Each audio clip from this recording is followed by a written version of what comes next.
There's something about the kid Puma. I can't put my finger on it. I just cannot. But I love me some Bailey Zappe. And if you guys haven't heard or living under a rock, Bailey Zappe is coming off of a great performance against the Browns. 300 yards, 2 touchdowns, 114 rating.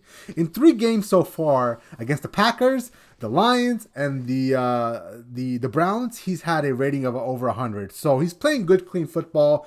The Patriots, at times this past weekend, Puma, the reason why I'm so excited is at times this past weekend against the Browns, they leaned on him to create offense, right? I mean, you would think a rookie with his second start would just run the ball, play good defense, and get out of there. No. They, at times, they were asking him to actually create offense, right? So I like what I'm seeing out of Bailey Zappe, and obviously the Bears are coming to town, and the Bears are just the worst team in the NFL, so I don't even think we got to spend some time on them because we're going to beat them. We're going to beat them soundly, unless if Mac Jones starts, then it's a different story. But if Bailey Zappe's starting and the Patriots are playing the Bears on Monday Night Football, bro, lock it in.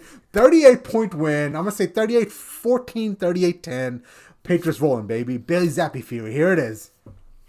Yeah, Jay, the doctor just prescribed a pill called Mac Jones. That's going to cure your Zappe fever. No! Because it sounds like there's reports coming out, dude, that he's about 90% and he's going to start. And Albert Breer and Ben Volen, and I know New England people and New England media have certain thoughts about Ben Volen, calling him trolling Volen, but those are. Well, it's not even just him.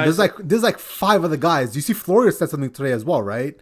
Florio, right, Albert Breer, Mike Lombardi. It's not just Volen. There's a lot of people saying that Volen is echoing. But out of everyone in that whole list, Breer carries the most water with me because nobody really has a bad word to say about Albert Breer. Mm-hmm. But they're all saying that this is kind of like a humbling lesson for Mac Jones because Mac, and this is a direct quote from Breer, is Mac Jones is a why guy. Why are we doing this? Why do we have this offensive system in place? Why aren't we building off of last year? Why? And Bill Belichick is not a why guy. And that's why, he had success with the likes of Tom Brady and Matt Castle for a cup of coffee and Jimmy Garoppolo for a cup of coffee and Jacoby Brissett when he had to fill in. They weren't why guys. So this was kind of a thing. Bailey Zappe's not a why guy. He's a yes sir, no sir. What do you need kind of guy. This he got selected in the Pro Bowl, which honestly, in my opinion, I'm with Volen on this one. He shouldn't have been. He really wasn't lighting up the stat sheet. And when you think of it, Jay, you're going to be the best quarterback in that rookie class when you have, Trevor Lawrence with the ineptitude of Urban Meyer. You got Justin Fields, who is not progressing as a quarterback. You're going to look like a stud first round draft pick. But this was just to knock him down a peg or two. Honestly, Jay, if he's 90%, I'm expecting him to start this game. That doesn't change my outlook. I think New England rolls in this game because Chicago is just so inept.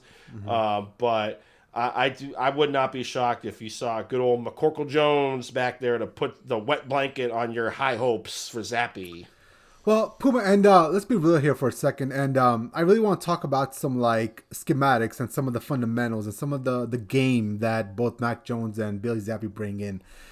I truly believe to their physical cores, they're about the same person, right? If I had to be totally fair and transparent, I think, Mac Jones is probably 10% more physically gifted. I think his arm is a tad bit better with the accuracy, but on deeper long-range throws, I think Bailey Zappe has a better arm. On top of that, I think obviously height and weight, that's just God-given genetics, and Mac Jones is bigger and more athletic. All right, fine, whatever. But I think for me, the reason why I'm so excited about Bailey Zappe is those intangibles. And this is something that I can't quantify. I can't maybe not even really explain, but you've known me long enough where I can pinpoint bad intangibles in a quarterback, whether it's Kyler Murray, Mac Jones, whoever is down the line. I can somehow get the sense of a feeling that I don't like that guy's intangibles, his leadership, his will, his work ethic, his clutching. That's obviously something that you can't quantify, and a lot of these NFL teams have a hard time doing that as well. That's why picking quarterbacks is not a science, it's more of a feel. But what I'm seeing out of Zappe, the kid just, he reminds me, I'm not saying he's Brady, but that work ethic of coming in, just doing what you're being told, getting the ball out quickly, never gets rattled. That's something that I can't stress enough. The kid never gets rattled. It's been 3 games now. Myles Garrett's breathing down his neck in a couple of those plays. He steps up to the left. Yeah, he fumbled once, but there's other points throughout the game where he calmly eluded the pressure, got the ball out of his hand, made a big play, and they leaned on him as the game went on to create more of those plays. I've never seen that out of Mac Jones. Like, Mac Jones has one thing go wrong, and he's huffing and puffing on the sideline, having a meltdown. Then that huffing and puffing leads him to have another bad play, and then next thing you know, we're 3 drives down the road, and the offense still hasn't gone back on track.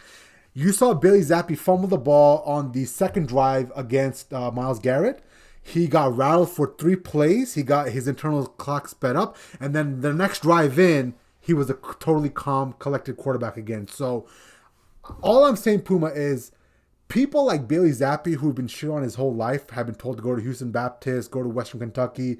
I promise you, this isn't the last time we're going to hear from him. Like, he will come back again, whether it's down the road, filling for Mac Jones again. This is not going to end well for Mac Jones the way I have this feeling going, man. Mm-hmm.